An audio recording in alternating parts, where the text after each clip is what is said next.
सहसंयोजक बंध बनता है। तो इसके बारे में और भी एक्सप्लेन करके यहाँ बताया गया है। और इसके अलावा ऑक्साइडों की जो क्रियाशीलता है वो भी ऑक्सीकरण अवस्था के साथ बढ़ती है। जैसे जैसे ऑक्सीकरण अवस्था बढ़ेगा उनकी क्रियाशीलता रिएक्टिविटी भी बढ़ेगी।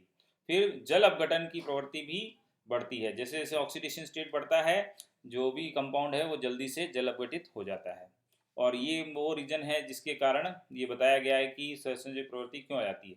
तो उच्च ऑक्सीकरण अवस्था में यौगिकों में सहसंयोजक गुण आ जाने का कारण यह है कि जैसे जैसे तत्व की ऑक्सीकरण अवस्था बढ़ती है तत्व के आयन पर धनावेश में वृद्धि होती है और आयन का आकार छोटा हो जाता है, जिससे उसकी अपने संयोजी ऑक्सीजन या हेलोजन आयन को ध्रुवित कर सहसंयोजक गुण उत्पन्न करने की प्रवृत्ति फाजांस नियम के कारण बढ़ जाती है तथा यौगिक सहसंयोजक गुण। तो ये जो आंसर है ये बहुत इंपॉर्टेंट है, इसको आप अंडरलाइन कर लें और हमेशा याद रखें कि क्यों हायर ऑक्सीडेशन स्टेट में कोई भी कंपाउंड जो है वो कोवेलेंट कैरेक्टर शो करता है। फिर इसी तरह से TiX3 जल अपघटित नहीं होता है लेकिन TiX4 जल अपघटित हो जाता है। ये भी क्वेश्चन कई बार पूछा गया है। तो उसका कारण आपको बताना है कि जैसे जैसे ऑक्सीडेशन स्टेट बढ़ेगी जल अपघटन की प्रवृत्ति बढ़ेगी। तो टाइटेनियम ट्राईहेलाइड के अंदर +3 ऑक्सीडेशन स्टेट है लेकिन टेट्राहेड्रल में +4 है। तो जैसी ऑक्सीडेशन स्टेट बढ़ी तो जल अपघटन की प्रवृत्ति भी बढ़ गई और इस तरह से वो जल अपघटित होकर HX का एक ध्रुव पैदा करता है। तो ये पता लग जाता है कि टाइटेनियम टेट्राहेलाइड जो है वो अपघटित हो चुका है।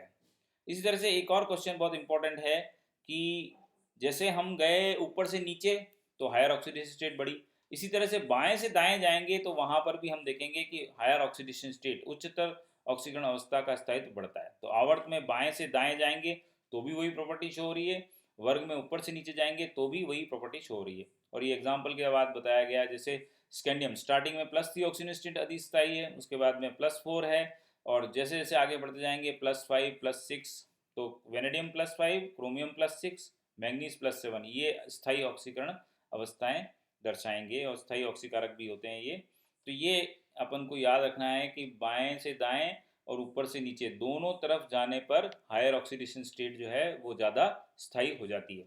अब इसकी एक और इम्पॉर्टेंट प्रॉपर्टी है वो है पश्च बंधन यानी बैक बॉन्डिंग। तो बैक बॉन्डिंग क्या होती है ये भी समझने की बात है।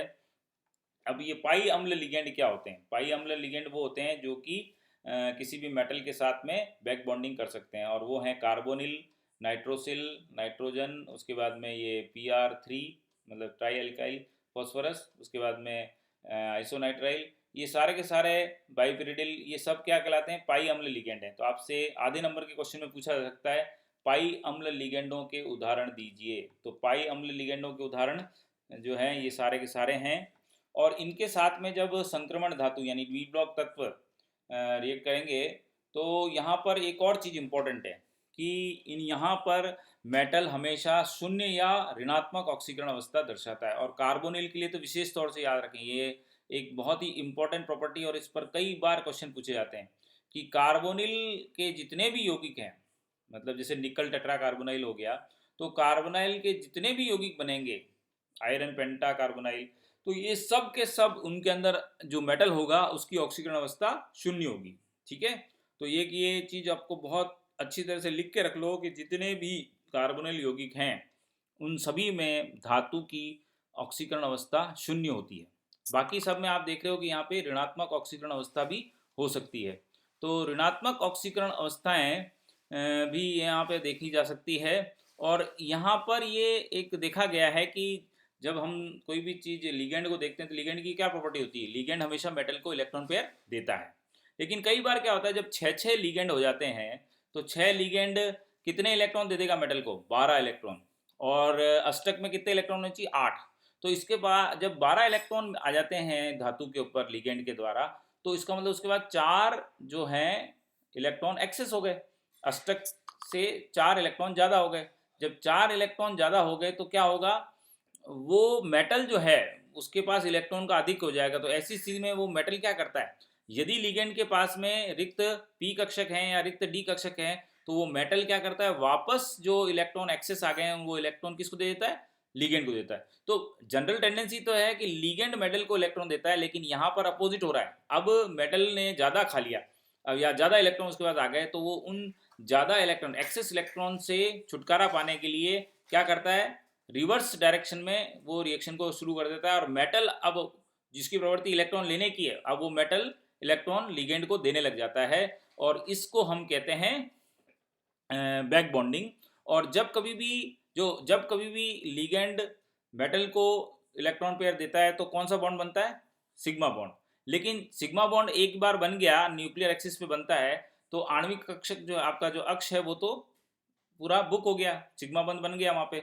अब जो भी बंध बनेगा, यानी जब मेटल लिगेंड को इलेक्ट्रॉन देगा तो जो भी बंध बनेगा वो कैसा होगा, पाई बंध होगा। तो ये डायग्राम बहुत अच्छी तरह से बता रखा है। इस डायग्राम को आप देखिए, इस डायग्राम के अंदर पहले कार्बोनिल ने मेटल को इलेक्ट्रॉन पेयर दिए तो सिग्मा बॉन्ड बना। जब बहुत सारे इलेक्ट्रॉन इसके पास आ गए, 8 से ज़्यादा यानी 12 इलेक्ट्रॉन आ गए, तो वो जो एक्सेस इलेक्ट्रॉन है वो मेटल क्या कर रहा है, वापस दे रहा है किसको, कार्बोनिल को। और कार्बोनिल को किसको दे रहा है, क्या कहाँ दे रहा है, वो रिक्त उसके पाई पी कक्षक को दे रहा है। और जब वो रिक्त पाई पी कक्षक को वापस मेटल इलेक्ट्रॉन देगा कार्बोनिल को, तो वो बॉन्ड कौन सा बनेगा, पाई बॉन्ड बनेगा। तो अब आप देख रहे हैं कि एक बॉन्ड तो बन गया सिग्मा, और बाकी जो दो बॉन्ड बन रहे हैं वो पाई बॉन्ड बन रहे हैं, और दोनों अपोजिट डायरेक्शन में बन रहे हैं। तो जब ऐसा होता है तो उसको बोलते हैं अपन साइनर्जिक इंटरेक्शन। तो आपसे कई बार पूछा जाता है what do you mean by synergistic interaction. तो साइनर्जिक इंटरेक्शन यानी संकर्मी या योगवही अंतरक्रिया। तो योगवही अंतरक्रिया क्या होती है, या साइनर्जिक इंटरेक्शन क्या होता है। साइनर्जिक इंटरेक्शन वो इंटरेक्शन है जिसमें दो अपोजिट डायरेक्शन में कार्य हो रहे हैं, लेकिन उसका रिजल्टेंट जो है वो पॉजिटिव होता है। जनरली क्या होता है, जब कोई चीज़ अपोजिट डायरेक्शन में कार्य करती है तो उसका रिजल्टेंट क्या होता है, शून्य होता है। लेकिन ये ऐसी अभिक्रिया है जिसमें रिएक्शन तो दोनों अपोजिट डायरेक्शन में हो रही है, लेकिन उसका जो रिजल्ट है वो पॉजिटिव आ रहा है, डबल आ रहा है। यानी यहाँ पे आपका बॉन्ड और स्ट्रेंथन हो रहा है, सिग्मा बॉन्ड बनने के बाद में दो पाई बॉन्ड और बन रहे हैं, और उससे जो है हमेशा जो बैक बॉन्डिंग हो रही है उससे हमेशा मेटल कार्बोनाइल ज़्यादा स्टेबल हो रहे हैं। तो ज़्यादा स्टेबिलिटी को पा रहे हैं, हालांकि वो दोनों अपोजिट डायरेक्शन में काम कर रहे हैं। तो इसको बोलते हैं साइनर्जिक इंटरेक्शन। तो पश्च बंधन आपको समझ में आ गया, पश्च बंधन क्या होता है। और ये चीज़ बहुत इंपॉर्टेंट है कि कार्बोनिल यौगिकों में संक्रमण धातु या जितने भी मेटल्स हैं उनकी ऑक्सीडेशन स्टेट जीरो होती है। ये इस तरह से आप लिख लो जैसे मैंने लिखा हुआ है। इसके बाद में अपन जाते हैं असमानुपातीकरण क्या होता है, डिसप्रपोर्शनेशन लॉ क्या होता है। What do mean by disproportionation law, यानी असमानुपाती नियम क्या होता है।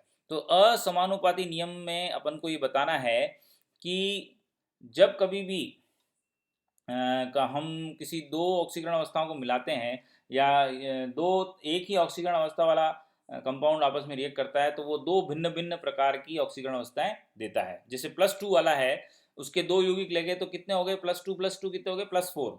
तो +2 वाला मिलकर हमको +1 और +3 ऑक्सीडेशन स्टेट वाला अगर यौगिक देता है तो हम उसको बोलते हैं डिसप्रपोर्शनेशन।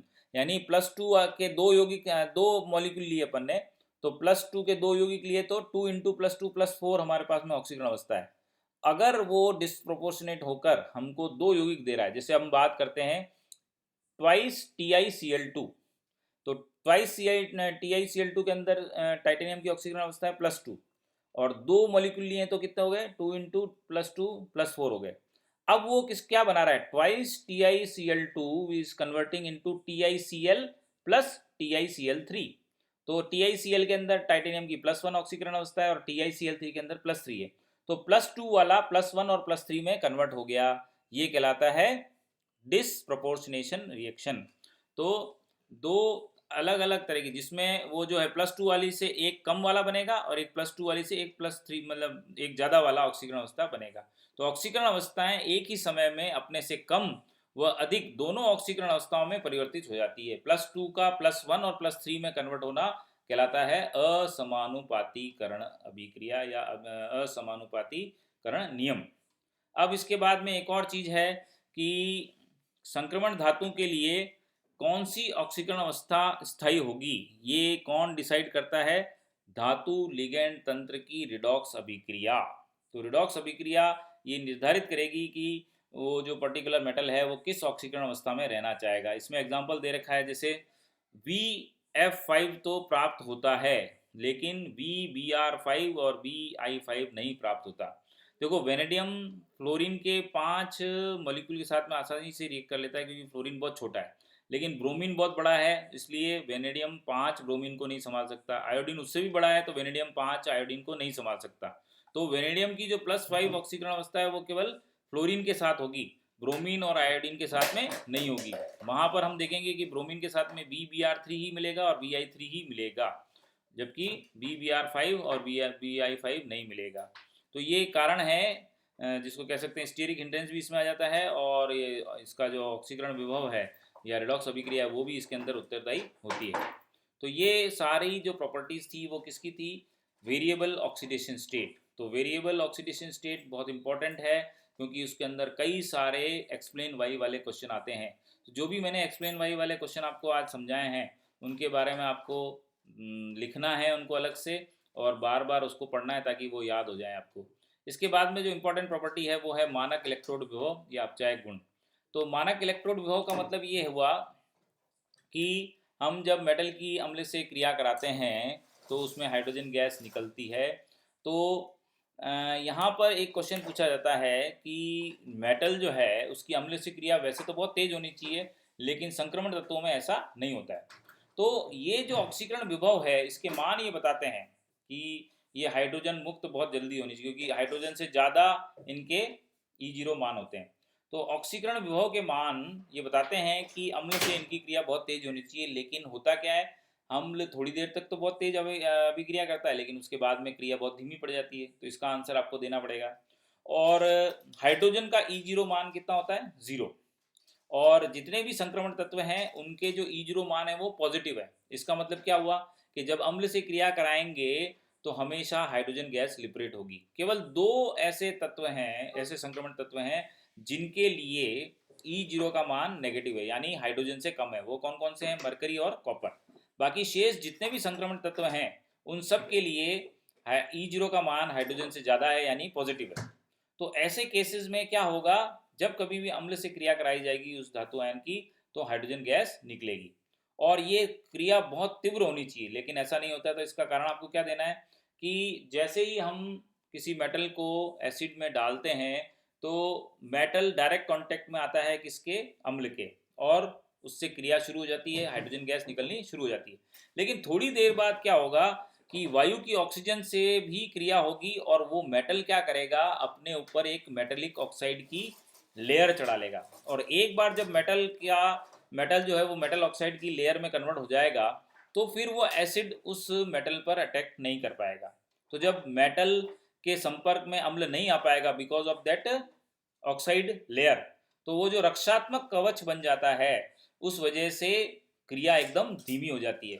तो इनिशियली जब तक मेटल प्योर है तब तक तो हाइड्रोजन गैस निकलेगी, लेकिन जब वायु के कांटेक्ट में आने से उसके ऊपर ऑक्साइड की लेयर जैसे ही बन जाएगी उसके बाद में एसिड का उसके ऊपर कोई असर नहीं हो सकता, और इसलिए धातु अपने आप को बचा लेते हैं। नहीं तो क्या होगा, तू पूरा का पूरा एसिड में वो गल जाएगा धातु, लेकिन धातु अपने आप को एसिड में गलने से बचाने के लिए अपने ऊपर ऑक्साइड की लेयर, जैसे हम क्रोमियम की बात करें तो अक्रिय क्रोमियम ऑक्साइड की लेयर उसके ऊपर बन जाती है। जब अक्रिय क्रोमियम ऑक्साइड की लेयर उसके ऊपर बन जाएगी तो एसिड क्रोमियम धातु से डायरेक्ट कांटेक्ट में नहीं आएगा। जब डायरेक्ट कांटेक्ट में नहीं आएगा तो हाइड्रोजन गैस का निकलना बंद हो जाएगा। तो ये इसका रीज़न है कि क्या कारण है कि जो क्रिया है वो थोड़ी देर बाद धीमी पड़ जाती है। फिर एक और क्वेश्चन जो आपसे पूछा जाता है कि धातु जो हैं उनके जो E0 मान हैं वो बहुत बताते हैं कि ये बहुत अच्छे अपचायक होने चाहिए, लेकिन ये अच्छे अपचायक पदार्थ नहीं हैं। तो इसका कारण क्या है, इसका ये बताना है कि इनकी दुर्बल जितने भी संक्रमण तत्व हैं वो अपचायक अच्छे होने चाहिए, लेकिन इनकी जो दुर्बल अपचायक प्रवृत्ति है उसके कारण क्या है। तो ये तीनों कारण आपसे कई बार पूछे जा चुके हैं। वेरी इंपॉर्टेंट क्वेश्चन कि वाई जो ट्रांजिशन एलिमेंट हैं they are very weak reducing agent. तो उसका आंसर क्या हो जाएगा? न्यून जलायोजन उष्मा, उच्च वाष्पीकरण उष्मा, उच्च आयनन विभव। ये 3 कारण हैं जिसके कारण ये जो हैं अच्छे अपचायक नहीं है, दुर्बल अपचायक हैं। जबकि E0 मान ये बताता है कि ये अच्छे अपचायक होने चाहिए, लेकिन उपरोक्त तीनों का कारण ये दुर्बल अपचायक प्रवृत्ति शो करते हैं। तो ये अपचायक प्रवृत्ति के बारे में एक क्वेश्चन पूछा जा सकता है आपसे। फिर उसके बाद में क्यूप्रिक आयन में कन्वर्ट क्यों नहीं होता, क्योंकि हम जानते हैं कि कॉपर का जो E0 मान है वो हाइड्रोजन से कम होता है, हाइड्रोजन गैस नहीं निकलेगी। फिर उसके बाद में एक और जो है ये कई बार आपसे पूछा गया है कि फ्री एनर्जी और इसमें क्या संबंध होता है, इलेक्ट्रोड विभव और मुक्त ऊर्जा में क्या संबंध होता है, आधे नंबर का क्वेश्चन आएगा। तो आपको ये बताना है कि डेल्टा जी हमेशा ऋणात्मक होती है तो ही स्टेबल होता है, and it is equal to N F E zero. तो delta G is equal to N F E zero.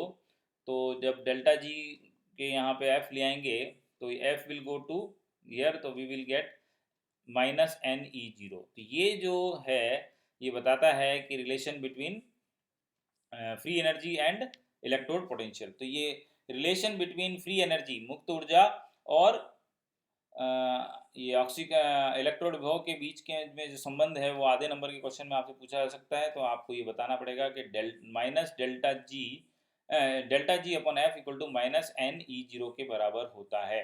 तो ये भी आधे नंबर का क्वेश्चन आपसे पूछा जा सकता है। तो आज मैंने आपको दो इंपॉर्टेंट प्रॉपर्टीज संक्रमण तत्व की बताई। पहली बताई थी परिवर्तनशील ऑक्सीकरण अवस्था, दूसरी मैंने बताई आपको अपचायक प्रवृत्ति और मानक इलेक्ट्रोड विभव। ये दोनों बहुत इंपॉर्टेंट हैं, एक्सप्लेन वाई वाले क्वेश्चन इसमें से पूछे जा सकते हैं। नेक्स्ट जो अपनी क्लास होगी उसके अंदर हम और आगे की प्रॉपर्टीज़ को देखेंगे। और आप ये ध्यान रखना कि सबसे इम्पोर्टेंट चैप्टर है, अगर आपने ये चैप्टर ढंग से पढ़ लिया तो आपको कई सारे प्रश्न जो हैं हल करने को मिल जाएंगे। तो आप इसको जितने भी क्वेश्चन मैंने आज बताए हैं उनको क्वेश्चन और उसके आंसर के साथ में हल करके रख लें ताकि आपको बाद में दिक्कत नहीं आए। तो ये आप देखना कि आपको ये दिक्कत नहीं आएगी जब आप इसको रेगुलर पढ़ेंगे तो। और नेक्स्ट क्लास के लिए अपन अगले सप्ताह मिलते हैं। Thank you.